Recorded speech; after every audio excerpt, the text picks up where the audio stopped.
The warring sides in the Ondo State political crisis in southwest Nigeria Friday night agreed to sheath their swords and reunite, even as the state's deputy, Lucky Aiyedatiwa, agreed to close ranks with his boss, Governor Rotimi Akeredolu. This followed President Bola Tinubu's intervention in the political crisis, which has seen actors from both sides making the moves at undoing each other.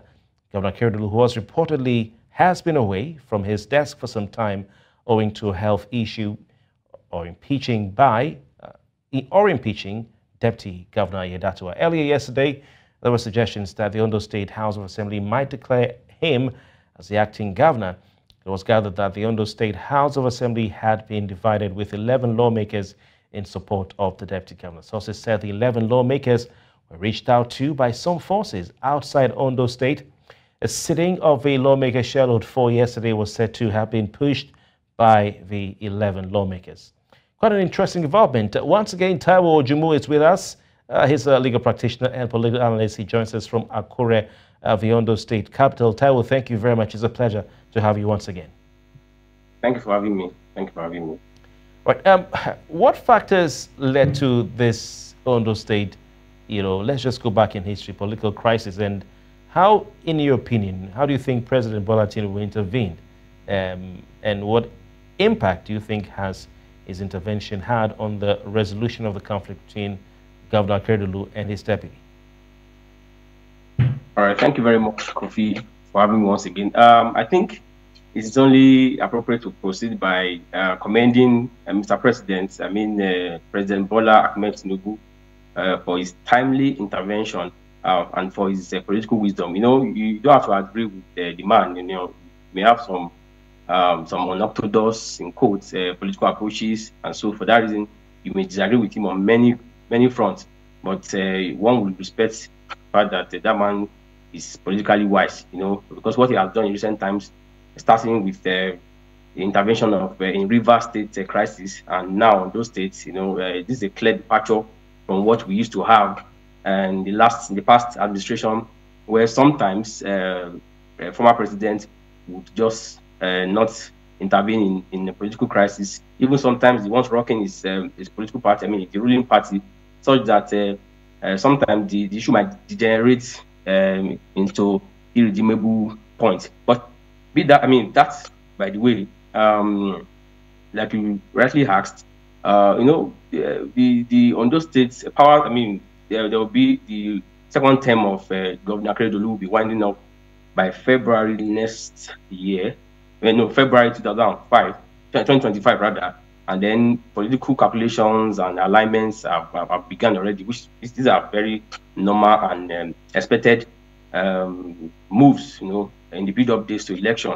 And so people have argued that these issues, are not unconnected to the feud or the crisis that we've had in recent times in Ondo State. Right. There's people who are okay. All right. So very interesting. We moved from Taiwo, a House of Assembly that was seeking to impeach the Deputy Governor of Ondo State, to a House of Assembly where you have 11 lawmakers pushing for a sitting to impeach Governor Akeredolu. How did this happen? Is it that Mr. President's intervention, led to this? Is the president undermining his party man, who is his loyalist, Akeredolu, or were there other factors at play, other voices? Who, in fact, were these voices outside Ondo State, pushing these 11 to try to impeach Governor Akeredolu? Thank you very much. No, we don't have all the facts, but let's speak of what we know. You understand that forces outside the states have been at play in recent times. Forces, some have said that these forces are from the national chairman, of the ruling party. We don't know how true that is, but we understand that at some point, that there were that money exchange hands in dollars. All manner of stories, flying around. But the thing that one thing is certain. What is certain is that I can tell you that some, these politics and people can be bought over easily. People can align. Interest is the most important thing in politics. Like they always say, there are no permanent enemies or friends in politics. Only have interest, permanent interest. And so interest, basically in quotes, are major reasons why the once united House of Assembly who were who were on the verge of impeaching the deputy governor now is now divided with the 11 members and on the camp of the deputy governor. So yeah, these things happen in politics all the time. All right. So alignment and alignment interest. Yeah. All right. Do you believe there is some sort of a reconciliation between Akeredolu and his deputy? It's not the first time we've had anything like this. Okay, I'm sorry, I apologize, I'm withdrawing my case from court. We saw it in Ondo State where the deputy governor apologized and everybody said, okay, yeah, they're coming together, but what are we having? You can see what's going on there.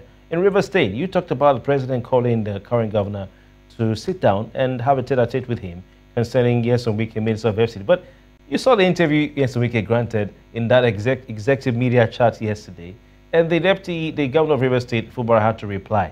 So some of these things, when we say they're is there a true reconciliation in Ondo State? Are you sure when we hear next week, this coming week, that there's another headline that says they're back fighting? Yes, thank you very much. You've asked a very good question.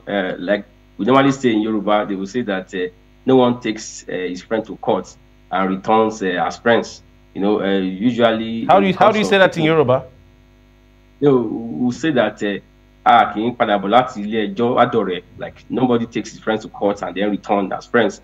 Because the thing is that in the course of taking a party of your friend to court, there would have been bad blood along the line. So you are not incorrect to have insinuated that that this sort of reconciliation the coming days will let us know full details. But the thing is, the reconciliation looks fair to me from both parties, from both sides.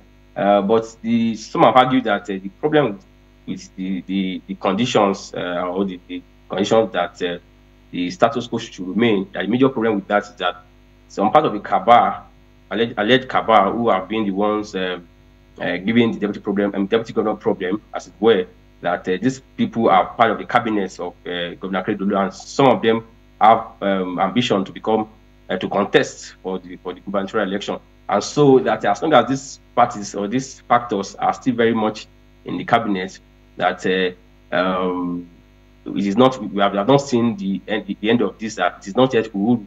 And so the coming days would throw more light to these things. But like you said, this Nigeria Nigerian politics where you can't predict many things. Like you said, just recently it appeared as though the crisis in Rivers had abated, and now it's still in the news again. So these things will always happen because we are in the build-up days to a major election. Yeah. So you feel, but we should just have a cautious optimism that they are really truly sheathing their swords. We should watch and see. Precisely. Yes. Anything can happen. Like you said, the House of Assembly members who wanted to cut his head, the deputy governor said, and now some of them are now the ones trying to impeach the governor. So I will take your word that Nigerian politics, you can change quickly if your interests align. Taiwo, Ojumu, thank you very much for your time. It's been interesting having you on this subject matter. He's a legal practitioner and political analyst. And have a wonderful weekend. Thank you very much, Kofi. I wish you the same. Thank you.